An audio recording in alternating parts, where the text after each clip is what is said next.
Well, as Jack Roslovic notches back-to-back overtime winners, it's only fitting that we bring in our own Jack as we tee up Edmonton and Columbus here tonight. And I have to ask, Jack, what are the chances? Give me a number, a percentage that he equals Andrew Cogliano's 2008 record. Well, it'd be fitting. We're in his hometown. Yeah. He grew up 5 minutes from here.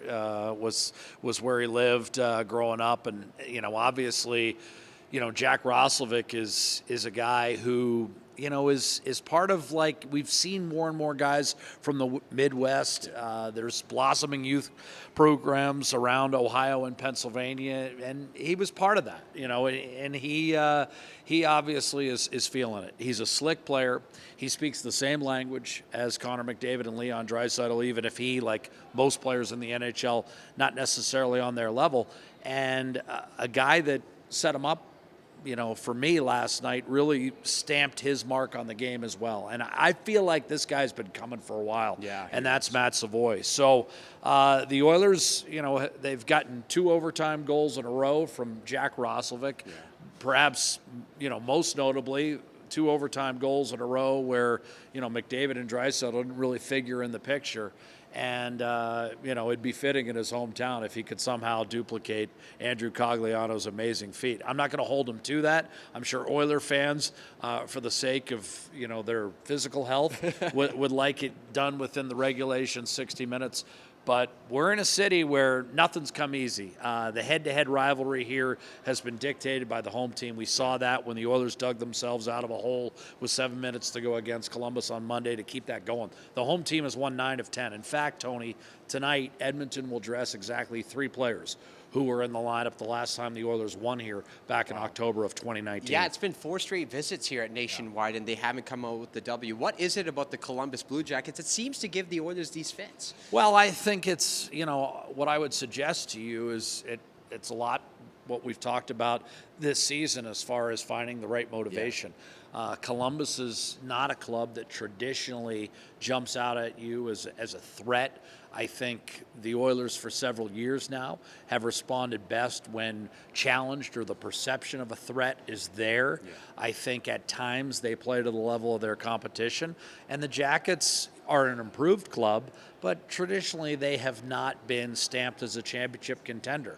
And I think there's been some scheduled losses in there in terms of, where the travel might catch up with you, and we might see that again tonight.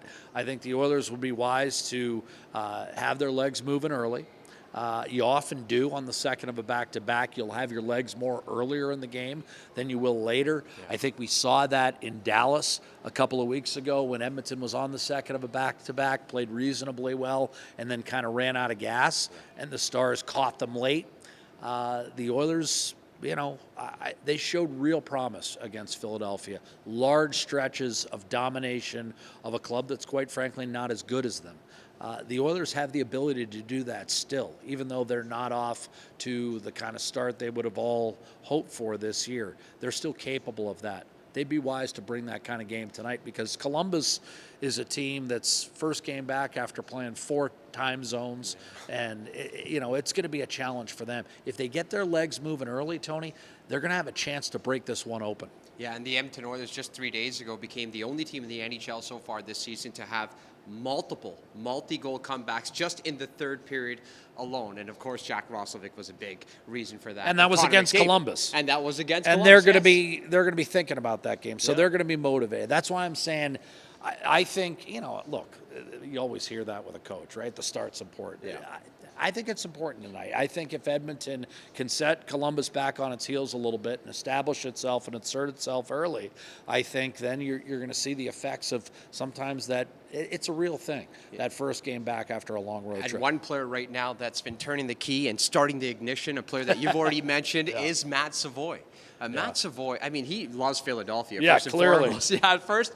Oilers game last year after the 4 Nations break records its first NHL point, 2 assists last night. This opportunity with Connor McDavid, number 22, is really seizing the moment. And we're also seeing the benefits of having a guy as quick and as fast as Matt Savoie playing with a guy like Connor McDavid, aren't we?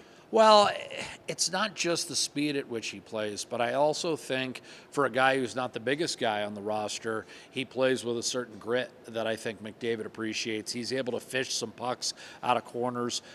He's in the battle. And like you said, he can play at Connor's pace. And, I thought that was a good look and well-timed to Jack Roslovic. It's kind of a partial 2-on-0 sort of thing, but he very easily could have had the blinders on and instead delivered a beautiful pass to Roslovic. He's got a lot of skill. He's now had a full year of competition in the American Hockey League where he was fully healthy and played in all situations, and I don't think that necessarily ever hurts a guy. And so I think he arrived at camp ready to compete. I think, if anything, maybe he didn't see enough minutes early on. He's earned those minutes. No one can say he's been handed anything. He's spent lots of time on the fourth line already this year, and gradually, they always say, water seeks its level. And Matt Savoie is finding a way to creep up there. And, what this potentially means, Tony, is when Zach Hyman does come back, and we anticipate he might be back as soon as Saturday in Raleigh, North Carolina, he's given Chris Knobloch something to think about in terms of, has Matt Savoie earned, for now, a spot in the top six? It's one of the things about this roster when you add guys like a Savoie, a Jack Roslovic, that when you get healthy and Hyman and Nugent-Hopkins come back, you've got options, and you've got fluidity on your roster. And you also have things you can go to if it's not working in a game. So we'll see what happens with Matt Savoie long term, but I think the impressions he's making right now may serve him and the team well down the line. Well, when Hyman returns, do you see a Savoie, McDavid, Hyman? Is that a realistic trio for the top line? It absolutely could in the short term. Now, remember, Ryan Nugent-Hopkins is not in the lineup, and he might not be back for another week or so. So what that enables Matt Savoie is to have potentially a few more games. Now, Andrew Mangiapane is going to have a say in this. Well, what about me? And, Vasily Podkolzin. All of a sudden that top six gets crowded. So now do you consider, do you slide Ryan Nugent-Hopkins as a third-line center and play him with Adam Henrique, who they seem to love that combination. So, but then again, Matthias Janmark is also lingering, and Janmark's another guy who's played well with Henrique. So as the Oilers start to get fully healthy for the first time this season, I think it's imperative that a guy like Matt Savoie makes the most of these opportunities, because if you want a place at the table when everyone's fully healthy, you've got to do it right now. And he's doing a nice job of that. He's doing a great job. And a player that's doing a great job in Columbus is Kirill Marchenko. He's got points in 9 straight games, 11 points during that span, a career best, by the way. Is he the most underappreciated player in the league? He's got a ton of skill, and he's always making plays happen whenever I watch a Columbus Blue Jackets game. Well, his game has certainly developed, because a couple of years ago he was the Cy Young winner. I think he had 21 goals and 5 assists. And, last year he was a 30-goal scorer and had 70 points. So we found out he could dish the puck. He set up Fantilli for a beautiful goal in Edmonton, and that appeared to put the Blue Jackets in a comfortable position. And of course, we know that Connor McDavid and others had a say in making it uncomfortable down the stretches as Edmonton was able to rally. I think Columbus has a lot of underappreciated players. I think, quite frankly, Zach Werenski, even though he was runner-up in the Norris voting, doesn't get enough kudos. So much of the focus is always around Cale Makar and Quinn Hughes. Well, Zach Werenski on any given night can be better than both of them. Yeah, and he made a statement at Four Nations. He was so good. Really good. And he plays a ton. Yeah. He plays a ton. And you're going to see him on the ice for half the hockey game tonight against Edmonton. I think he's second in the league in ice time. And in chatting with Dean Evison before the game, he said, look, you're going to see him 30 minutes tonight. Against Edmonton, that's just the way it's going to be. Columbus is, you asked about Marchenko. They've got Marchenko, Fantilli, Werenski. They've got some guys that are underappreciated because this is the league's, one of the league's smallest markets. It's, known more for Ohio State and the Horseshoe and college football and the reigning national champions than it is necessarily a pure hockey town. But they've got a lot of talented players, and that's, again, going back to my initial point about the start of tonight's game.